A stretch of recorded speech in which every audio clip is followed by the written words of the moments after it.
All right, so welcome to part 3 in our 3-part series on getting into flow and the way that you can create that. In part 1, we talked about motivation. In part 2, we talked about learning. And in part 3, we're going to talk about creativity and creating. If you did not listen or watch the previous 2 episodes, make sure to do so because we've got a lot of goodness in there. So Brendan, I'm going to allow you to frame this last part about creating flow. Yeah, so the last part we're going to talk about is creativity. I think it's an essential part of the flow process. I think it's what really keeps you in flow. If you're an entrepreneur, especially, you love problem solving, and problem solving takes massive amounts of creativity. But I think you can condense it into sort of the 80-20 rule that we've talked about in both episodes, where you can really cultivate a lot with a little bit of time. So that's kind of what we're going to go down the rabbit hole on. Ooh, I like that. And actually, I'm going to start in a very unique place. And I just did a post about this literally 4 minutes before we jumped on this podcast. And my post was around the perspective and way of being that I've created for myself. I am that I create more output by working less. And the reason I created this is because I recently had my first child. And when my son was born, I want to be there for that for the first few months and experience that. And I watched my available time to create get reprioritized to a different bucket of my life. And that is a challenge for an action-oriented achiever like myself who is used to taking relentless action in every single thing that I do. And I love to create and do more things. And now all of a sudden, there's some other things that are more important in my life. So now I had to create a state of being in myself that didn't allow the judgment that I felt, because I was feeling method guilt judgment, or what I was or wasn't creating judgment of, I really want to be doing this. Am I doing enough? Ooh, bad word, enoughness there, and judgment and guilt around it. And it is through the absence of me doing that I can actually create more in living in that perspective. So being more powerful in less time. Is that a world that we can live in? And for me, this is the epitome of creativity. This is by far one of the biggest concepts that I have lived into as a state of being because of how contrarian it is. 1, to the way that I've lived the majority of my life, and 2, to the way the majority of the world thinks. Yeah, absolutely. And I think as entrepreneurs too, it's really hard, or just anybody that's busy. A lot of times it's really hard to frame out your day and try to take it in, like, let's say you take out that 20% of your day to try to be creative. It almost sounds counterintuitive. Like spending more time doing less actually gets you better results. And what you find is that, not taking that time is actually where burnout comes from. Right? When you aren't able to get in a zone where you're able to be creative, where you're able to take that time. And then to your point, when you keep saying that enough, and you don't give yourself credit for what you have been doing, or maybe lower the bar to a point where you can actually get things done and have both things sort of centered, where you're allowing yourself to be creative and you're allowing yourself to do more with less, it perpetuates some cycles, or it can perpetuate those negative cycles. So I would encourage everybody to try to, one, like Rob said, kind of forgive yourself for trying to take less time to do things, but also take the time out for you personally so that you actually have creative space. And we'll get into some different methodologies on that, because I know we both have things that we like to do that kind of get us out of our own head and out of that tactical and that sort of entrepreneurial mindset and into more of a space where you're not really having to think about it, and it kind of frees you up and resets you to then go attack again, right? Yeah, I think for me, creativity is part of my DNA. It's a default for myself. I think that creativity is both a way of being and a way of creating, in a way of action, of outputs. So creativity can be a unique way to solve a problem. That could be a data problem. It could be a human problem. It could be just sitting there thinking about it. Creativity can be creating something that nobody has ever seen before in the world. Creativity can be a life hack. It can be a simple way for you to get a result that you want. Creativity can be so many different areas and elements of your life. And I think that when you are in flow, you are more creative, or when you're more creative, you are in flow because now you're excited. And I think this is where we become possibilitarians, where you're excited about the possibilities of what could happen from this creativity. And with creativity, hopefully comes a lack of judgment, because we are designing and trying and looking to do things in unique ways. And when you're on that, we're not talking about all the negative things that can happen. Yeah, going back to how you tie in the motivation and learning too. Obviously, creativity is kind of piggybacking or underpinning really both of those things. What you're motivated about, you want to learn about. What you learn about takes the creative flow to then be able to put together all the intersections that we talk about on the topics that you're doing. When you have like the aha moments, those send shots of dopamine into your brain. Those keep you more motivated to then keep learning, to then keep taking that creative time. So what I would say, like one of my biggest things on this topic is taking the time, because I think so often it's so easy to get caught up in that you don't need to take that time, or that time is least valuable or can be booked for that hour meeting, or you can sort of push it aside. And I think people are really guilty. I know I have been over the years of doing that myself.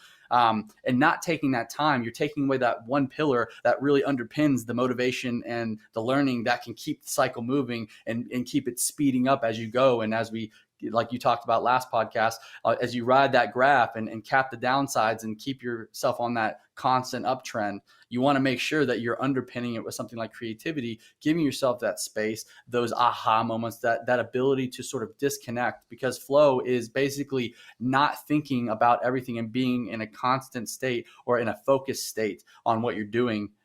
So you want to be able to take that time, because I think it spurs and underpins everything that we've been talking about. So let's get even more specific about some things that I or we do to create creativity in our life. And I think one thing which very few people do, and this comes from the artistic side of my life, is actually set aside time in your week just to brainstorm and think and write. So this is something that I'll do without my computer. I'll grab a notebook and I'll set a timer for an hour, and I'll go to a place that is not my desk, because I want to create and cultivate an environment of creativity. So I think about when I was living in Chicago, and I would be working out of a WeWork, and I would go and find a unique little nook, and I would go and get a coffee for myself, and I would just be sitting there, and I would just sit there and I'd write, and I would look, and I would think, and I would look out into the street, and I would allow inspiration to hit me. And there was no right or wrong, or what am I hoping to get out of this? And another way to sort of yes and this is, if anyone's ever read Julia Cameron's book, The Artist Way, she has a daily practice called morning pages. And this is something that I do every day, which is just journaling. And the goal is to get what's in your head out of your head. And boom, it's a very simple self-cultivating practice. But this sort of thinking brainstorming session, you've got to give yourself that, because so often we live in this always on noise, social media, news, TV, Netflix world, where we don't take 2 seconds to be with ourselves, to unearth the gold. And one of the things that I learned when I studied comedy writing at Second City in Chicago for 4 years, and specifically from my writing for the Onion class, which was taught by the founder of The Onion, the satire website. And what they said is, when you create ideas, there's a 90-10 rule. You want to create 100 ideas because 90% of them are going to be crap. Only 10% of them might be good. So if you understand that, you're like, well, wait a second. This becomes a volume game. Let's get what's out of your head onto paper, so those few little gold nuggets of creativity that you can find have an opportunity to blossom. Right. And I think piggybacking off of that creative time and the space to do that is very important. And then how you get into the mode to be in flow is obviously it's kind of dealer's choice at that point. You know, many times I think, I mean, you're a ball player, you're a basketball player like me. That's a very good source of flow for me, when you don't think about anything but getting the hoop or the ball in the net, right, in the hoop. Like, that's a huge release for me. And I usually end up coming up with ideas as I'm shooting and things, because my brain, it just allows your brain to sort of lift off the ground a little bit and allow you that space for you just to have other creative things. Piggybacking off of what you just said, though, when you're able to cultivate that habit of writing down what that intention is, what the things that you want to learn about, again, going back to the list that we've been referring to this whole time, if you're able to set that intention, it's been like scientifically, neurologically proven that if you set that intent and then go off and do something like that, when you come back, you'll be in a better state to solve that one problem or go down that rabbit hole, versus if you just keep trying to attack it while your brain's busy, while your phone's dinging, while you're still at your desk instead of out in nature or whatever that scenery might look like. But there's something to, like, obviously writing and taking that pen to paper, making sure you're cultivating that habit, and then also setting aside the time, and then also having that 1 or 2 or 3 things that you go and do. Because for you, Rob, you were saying at WeWork, and I can relate to that because it's a very like eclectic, very like good vibes situation. Sometimes there's beer there. I might have one of those as well, but it was, that scenery was great because you almost like couldn't not get into a creative space because it's just set up to be so different, and there's so many things to look at, and it's so stimulating. Your mind is able to sort of wander, and it's really creating that space for your mind to wander so that you're not constantly driving yourself insane trying to solve a problem. And then once you go back, you'll find that you're a lot clearer on that. So it's a great point. So I want to double down on one thing that you said to make sure everyone hears this. And the language was space for you to ... And it is so important because what we're talking about is creating space in your life, in your day, in your being to create creativity. That if you don't give yourself that opportunity, creativity and flow just aren't going to pop up. And I promise you, every single time that I've done one of my 1-hour brainstorming sessions, you know what I've been in? Flow. Because the second you open that book, my phone's not there, beer or coffee, and I'm just sitting there. And you just look, and Brendan, both you and I both meditate and believe in the power of that. And it is the absence of thought that allows us to create more space. So in this instance, we're saying the absence of distractions, multitasking, email, just you and a notebook, sitting there writing your thoughts down. And this is a practice that I encourage you, if you've never done this before, give yourself a shot. Just don't do it once. Say, hey, I'm going to do this once a week for a month and just see what the results are. Because I promise you from my own experience, it's the gift that keeps on giving. Yeah, and I 100% agree with you. And to piggyback off that too, because I think where I would be, if this is my first time really hearing about flow or going down this rabbit hole, I'd be wondering, like, well, what does that look like? What are the things that you guys do, or what are good examples of that? Because we've gone in a lot of different spaces, just sitting at WeWork and looking outside, shooting hoops. Okay, great. But like a lot of times it's those, like the shower, for instance, is a great place. You hear about that all the time. I think that's one of the most common places that people have those aha moments. Well, what is the shower, and what's really like the scientific, more mathematical approach to that? Well, when you're in the shower, it's just like automated enough and just habitual enough to be where you don't really have to think about it, but then you're obviously actively doing something as well. So it's sort of that combination, that sweet spot of doing something that you really don't have to think about doing because it's a common practice or habit. Like, I wouldn't recommend going and shooting hoops if that's not something that like you're already good at, because you're going to be, it's going to be too challenging to be in that sort of automated, habitual mode. But if it's something that you're really in tune and familiar with, and it's almost like your body knows exactly what to do without you even having to think about it, that sort of like sets the tone and sets you up into that space where once you start doing that activity, you now free your mind up. So it's not focused on the task. You're just able to sort of float in that free space, and it kind of helps to spur that creative energy. So I just want to give sort of like a more technical breakdown of that. Give, things that I like to do, or obviously go on a walk is great. The WeWork thing, if I can get in a space, like I like to work outside a lot of times when I'm idea generating on stuff or writing things down, especially during the summer. Portland during the winter isn't as great. great, but I still do it. I'll put on a coat every now and then. But the shower, one of the examples I saw was every time somebody would hit like a writer's block, they would get in their car, because that's an activity that obviously you have to pay attention, but you do sometimes kind of go on autopilot. You don't have to think about exactly what to do. Like if someone cuts you off, you know exactly what to do. You react without even thinking about it. So driving in the car can help spur that thought. And then he would literally drive home and then take a shower. So the two combinations together, he would go through an hour long, 30-minute drive home and like a 20-minute shower. And then all of a sudden he'd be back into a creative space. So it's little things like that, and trying to understand what those activities are for you. And that's going to be different for everyone. Brendan, I'm going to take a page for you, and I'm going to summarize all of that succinctly. And it is about creating the triggers in your life that create the flow, that creates the creativity. And I yes and to everything you say about the shower, because I love going to the shower, because I go in there and I feel like I'm going into the lab where I've got music on, I've got a cold shower, and then I've got a warm shower, and I'm dancing and I'm singing and I'm thinking about ideas. And there's so many good things that come from that. And one other quick little button of value for anyone dealing with writer's block, and this is something I learned at Second City. So writer's block is actually a farce. It is not real. Because what writer's block actually is just an absence of being willing to put crappy words on paper. So when someone's sitting there being like, I just can't write anything. No, that's incorrect. I want you to write dog, cat, automobile, black, white, red, green. What does that do?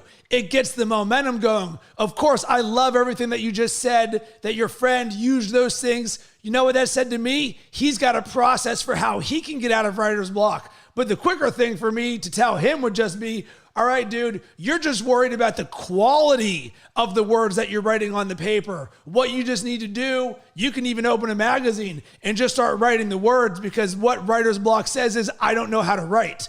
And that's just not true. You do know how to write. And actually, what we just showed right there are two different creative ways to overcome the same problem. One person says, let me jump in my car and jump in the shower. I say, you're full of crap, just start writing stuff down.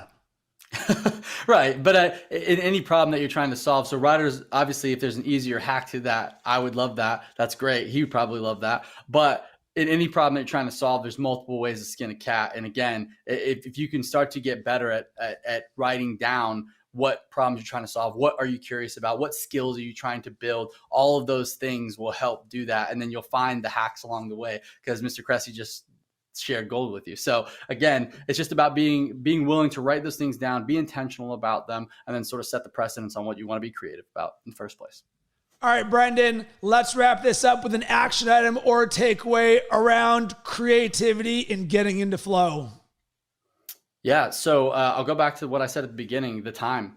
Take that creative time. You know, there's a reason why places like Google and some of these tech companies have a 20% rule. They allow their employees to take 20% of their time and work on their own creative projects. That allows them the autonomy and the freedom, which is also part of sort of that motivation stack that really helps to drive that momentum. It allows them to not feel like they have to be confined to the desk, confined to the task at hand, and really deep dive into problems all day long. They're allowed that creative autonomy to then go and spur new ideas. And obviously someone like Google has benefited greatly from it. I think 3M back in the day started that process with maybe like a 15% rule or a 20% rule. And it's been cultivated since through some of these tech moguls, basically, or these tech companies. So I would encourage you to try to take 20% out of your day. So when you look at 20% on a full day stack, if you work a 5-day work week, which if you're an entrepreneur, you probably don't, probably always doing something, as me and you know, but let's take it in a 5-day stack. That'd be a whole day's worth of creativity if you took 20% of your time. So think about that on a calendar. Again, to Rob's point, if you need to wake up a little earlier for that time, or if you need to do certain things to set up your day better, we've been through that stack ourselves, right? When we wanted more time, we created more time, and you create that hour earlier of waking up. And that might take some habitual building, or some habit building, some habit stacking, but if you're motivated enough, I mean, going back and just working our way through that list of the motivation, the curiosities, what skills you want to learn, what purpose are you the problems and purpose are you trying to solve? And then obviously the learning cycle, it really does help you get into that space, and you'll create that time to do it. And I'm going to yes and you for my action item and takeaway. And I want you to see this time as a gift you are giving yourself, because it truly is a gift. Don't see this as a drag in my feet. Oh my God, I can't believe I have to do this. No, this is a gift you can give yourself. This is self-love. This is you giving yourself the gift of flow and creativity. You know how amazing and beautiful it is? Like, I think the real thing would be people come to us saying, Rob and Brendan, I've decided to do this for my entire life. That's all I want to do, because that's how amazing this actually is. So please see this as a gift you can give yourself, because when you come from that perspective, holy smokes, Batman, that's where the gold is. So Brendan, I absolutely loved jamming with you about flow. This is something both you and I are passionate about. This is something that is part of our tool belt for creating and self-mastery. Where can everybody connect with you? I am on Instagram at Brendan Pettit, and that's BrendanPettit. And on my end, you can hit me up on all social media platforms at Rob Cressy. And I want to hear from you. Did anything we say inspire you or cause you to think or take action? Or are these perspectives and ways of being? Are you doing some of them? Can you yes and with us? Are there some things that you're doing in your life that can add to this conversation? Because we have a community of like-minded people who get down like this. You can go to robcressy.com or shoot me an email, rob@robcressy.com. Would love to jam with you. I'll even offer up a free coaching conversation to anyone who wants to get down, talk a little bit more about their growth, creativity, and self-mastery. Love that, man. Love chopping it up with you, bro.